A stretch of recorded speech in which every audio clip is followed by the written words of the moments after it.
అదే వాడు తినేది.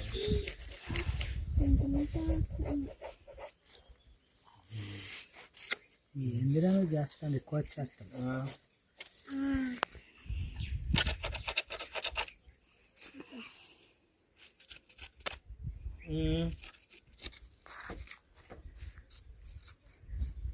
అన్నా మీ తాత రుద్దమన్నాడు ఈ చేపలు కదండి.